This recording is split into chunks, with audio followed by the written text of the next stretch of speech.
All right, let's talk about one of the most famous algorithms out there, Quicksort. But don't worry, this isn't going to be some dry lecture.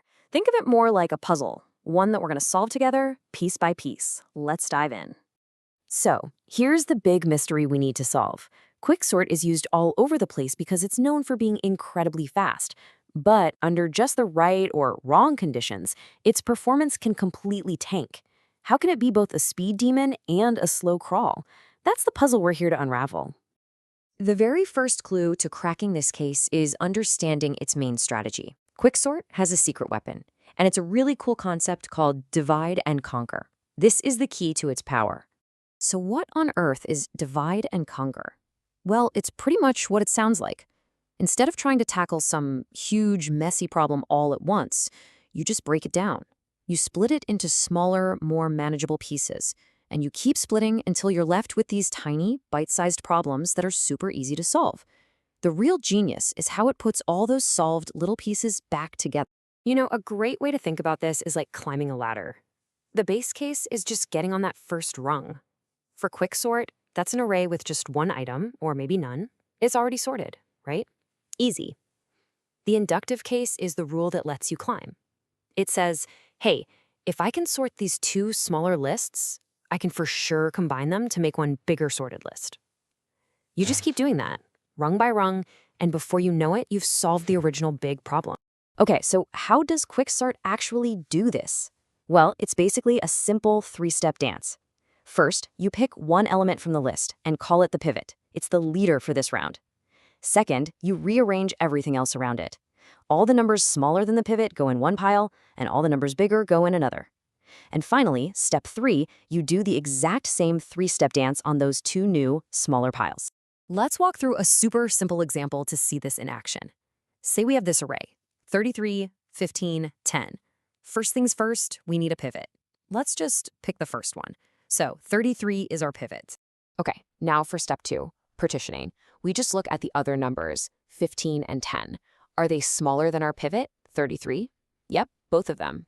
So they go into our less than group. Are there any numbers bigger than 33? Nope. So our greater than group is totally empty. And now for the final step. We just repeat the process. We run Quicksort on that little list of 15 and 10, which quickly sorts it to 10 and 15. Then we just put all our pieces back together in order. The sorted less than part, our pivot in the middle, and the empty greater than part. And boom, we get our final sorted array, 10, 15, 33. See, that divide and conquer thing is pretty slick. Okay, that seemed way too easy, right? It worked like a charm. So that brings us right back to our big question. If it's so simple and effective, where does it all go wrong? How can this thing ever be slow? And the answer, the key to this whole puzzle, is all about that very first step. It's the pivot. The entire performance, whether it's lightning fast or super slow, completely depends on how you choose that pivot. This slide really tells the whole story. It's a tale of two pivots. In the worst case, with a bad pivot, you might pick the smallest or largest number in the list. When that happens, you don't really divide anything.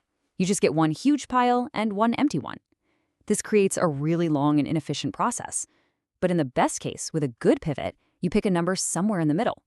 This splits the array into two roughly equal halves, creating a short, balanced, and incredibly efficient process. It's a night and day difference. And the effect on speed is just wow. We use something called Big O notation to talk about this. Don't worry about the math. Just think of it as a grade for how an algorithm slows down as you give it more stuff to sort. With a bad pivot, Quicksort gets a grade of O of n squared, which is pretty bad, as slow as some really basic sorting methods. But with a good pivot, it gets O of n log n, which is like an A+. It's one of the fastest ratings you can get. Just to put that in perspective, look at this table.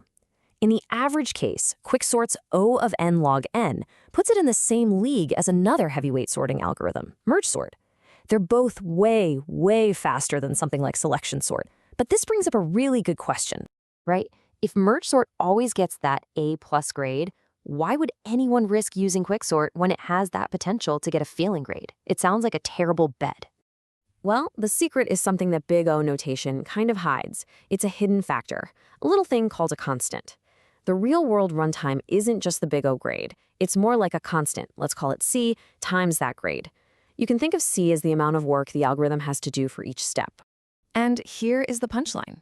In the real world, Quicksort's C-value is usually smaller than MergeSort's. It's just more lightweight. So even though they have the same theoretical top speed, on average, Quicksort just flat out runs faster. But we still have to avoid that worst case, right? So how do we do that?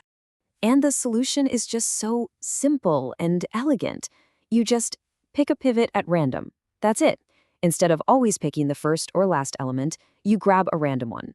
When you do that, the odds of you getting a terrible pivot over and over again become so tiny they're practically zero. Randomness is what pretty much guarantees you get that amazing average case speed. Puzzle solved. So let's just quickly recap what we figured out. Quicksort's main move is divide and conquer. The big secret is that its performance all comes down to the pivot. The solution to making it consistently fast is to pick a random pivot. And at the end of the day, that's why it's often the winner in real-world scenarios, even against algorithms that look safer on paper. But really, Quicksort is more than just a sorting algorithm. It's a whole way of thinking. This idea of taking a huge, scary problem and just breaking it down into little, manageable chunks, that's a strategy you can use for almost anything. So the question I want to leave you with is this. What big problems in your world could be solved by just dividing and conquering them?